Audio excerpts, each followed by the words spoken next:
Baby, this is the reason Dad will never approve us.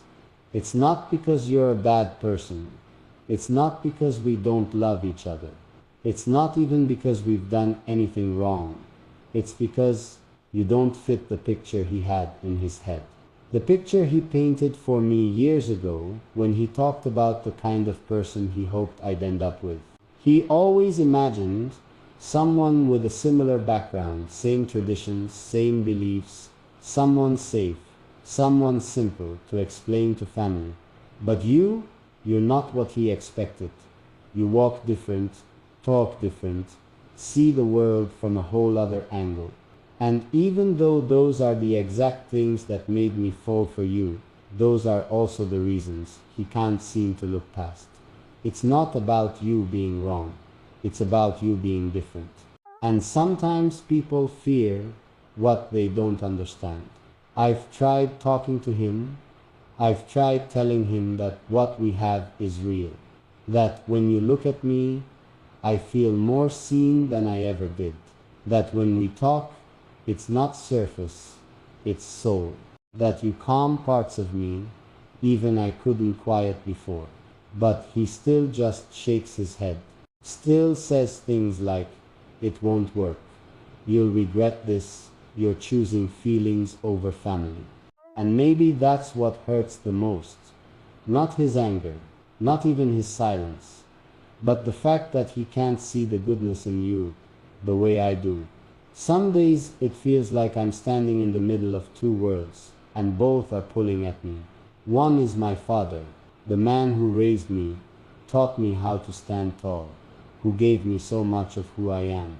The other is you, the person who sees the parts of me he never even noticed, the one who listens to the things I never had the courage to say out loud, until now. And I won't lie, it's exhausting, because when I'm with you, everything feels right, simple, safe. Not in a boring way, in a finally I can breathe kind of way. But when I go back to him, it's questions, doubt, pressure I didn't ask for.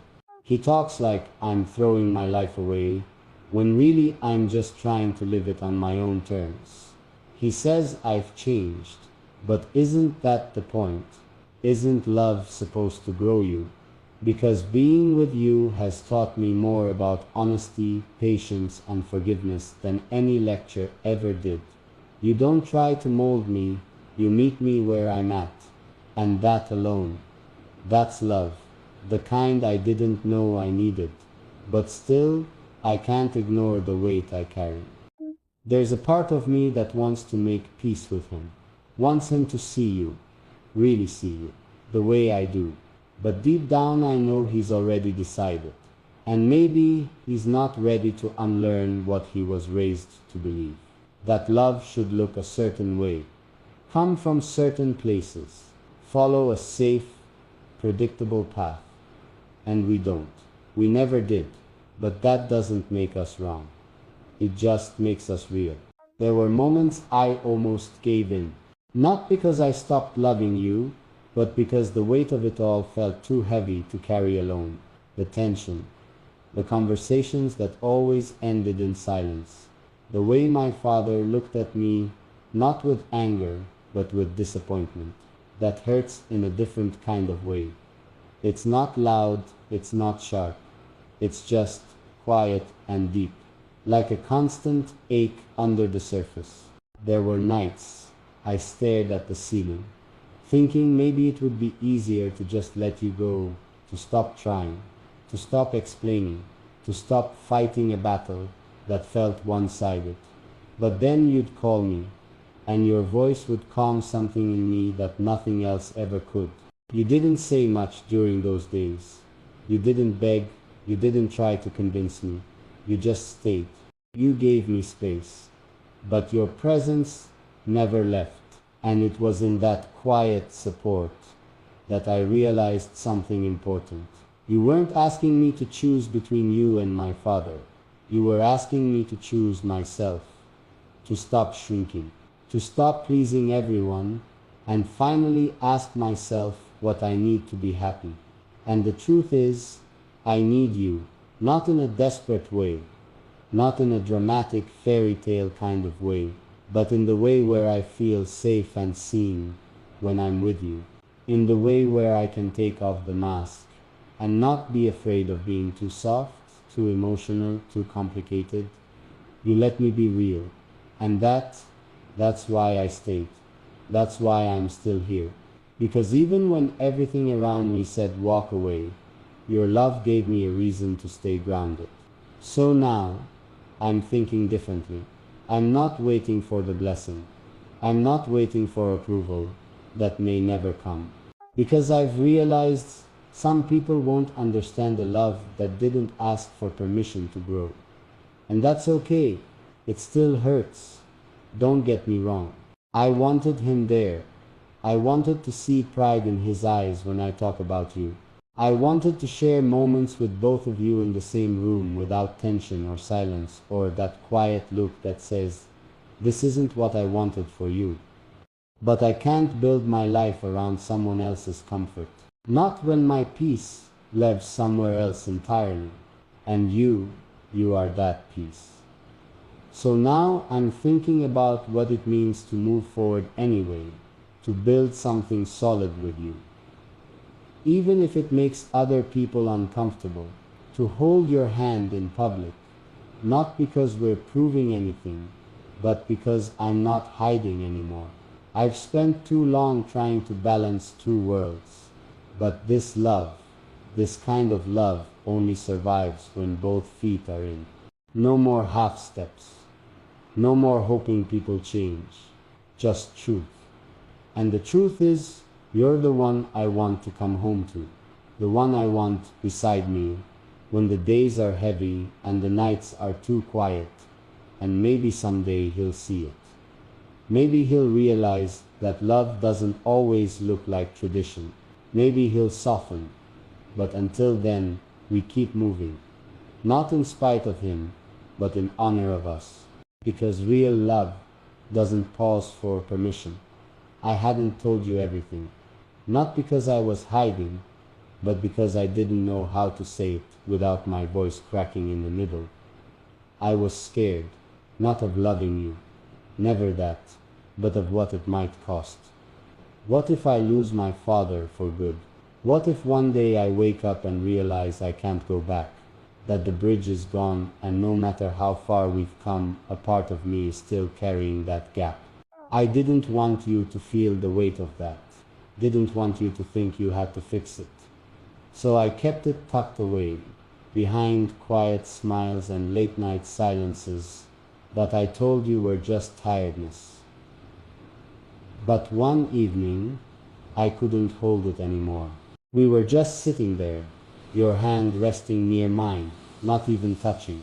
But I could feel your warmth. And I looked at you and said, what if this love cost me everything else? You didn't flinch, didn't panic. You just looked at me, right into me, and whispered something I'll never forget. Then let's make sure it gives you everything real in return. And in that moment, all the pressure I had been carrying melted. Not because the fear disappeared, but because I didn't feel alone in it anymore. You didn't promise a perfect future. You didn't offer easy answers. You don't force yourself into my family.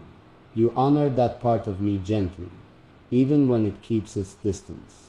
And that alone, that's love I never knew existed before you. We've built something here, something safe, not built on timelines or perfection, but on deep understanding, patience, presence. It's in the way we talk without rushing, in the way you listen like my words matter. You never made me choose between healing and holding on. You just walked beside me, at my pace, in my silence, through all of it. And that's what I've come to realize. Real love isn't loud. It's steady. It's soft. It's quiet strength that doesn't ask to be noticed, because it's busy holding you up. We've grown stronger without needing to prove anything, not to anyone. You don't compete with my pain. You sit with it. in the way I breathe easier when I'm near you and feel more myself than I ever did trying to meet everyone else's expectations. The world around us might still question it, might still whisper, they're too different, it won't last, he'll regret this. But what they don't see is the way we laugh in our small kitchen, the quiet moments we hold on to each other when no one's watching, the peace we've created in a world that never gave us a manual. They don't see that we're not perfect, but we're real, and that's something worth protecting.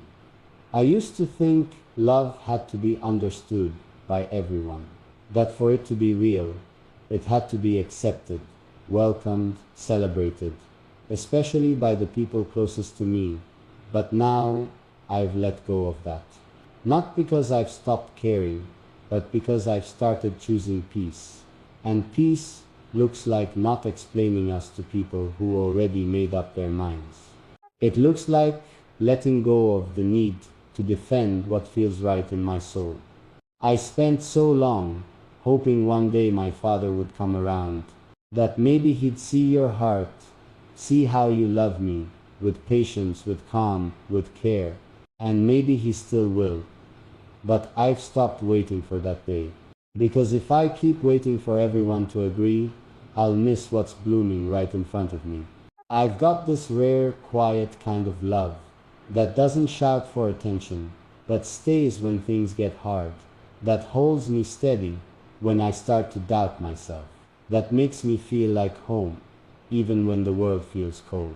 You're not just someone I love, you're someone I respect, someone I'm proud to be seen with, even if some don't see the full picture. And that's enough now. We don't need to fit anyone's idea of what's right. We just need to keep choosing each other every day, in our own way, with our own kind of softness.